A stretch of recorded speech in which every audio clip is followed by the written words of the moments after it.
What's up, guys? Coach David here again with Metro Jiu-Jitsu. So we're excited to cover another huge part of making sure your child excels in our program, that they exceed, that they're training with us for many years to come. And one of the things that is a pivotal to that is the question that asks, hey, my kid doesn't know what to do in matches. What do they do?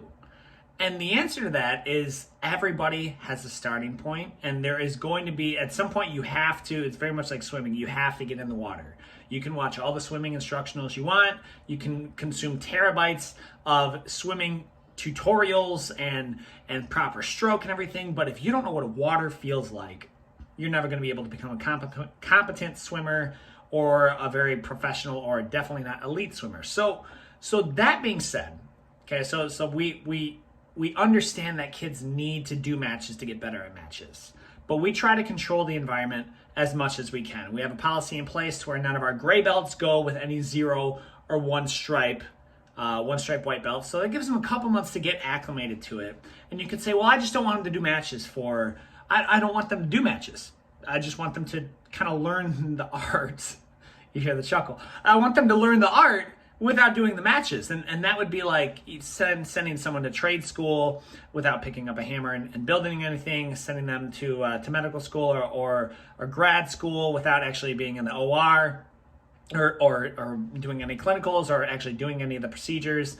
It can't be done. It cannot be done. And so really any martial art, like if you're training any martial art, and you're not actively sparring and trying it on someone who's resisting and testing it in combat, well then it's not really battle tested at that point. So that's where we start. And now all that to say, we want to remove as many barriers as we can. We don't want a kid to be thrown down time and time again on his head his first day, especially if he's 5 or 6. And so we don't pair them up with gray belts, and then we teach them a lot of times, like we won't allow submissions. Submissions are where you do a choke or a joint lock, forcing your opponent to tap, saying, hey, I'm done, I've had enough, I've learned my lesson, let's try it again.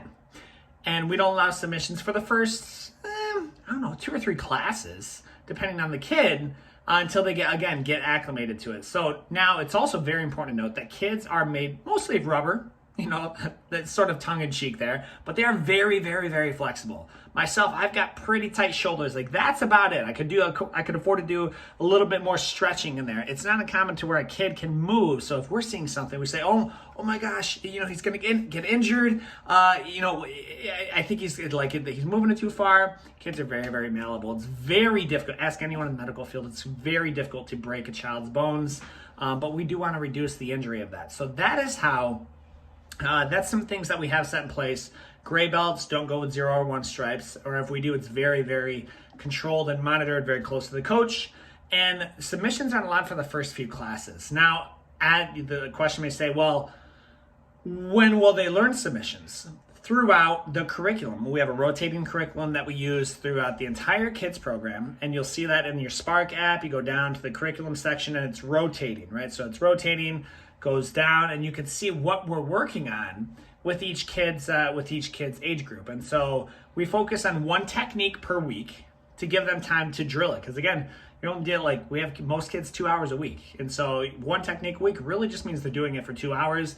Just gives them enough to get that muscle memory, learn when to do it, and try and tie it in to the next move. So hope that answers your questions. Let us know if you have anything else. Use the chat function in the Spark app. You can email us, call us. As always, guys, we'll see you on the mats.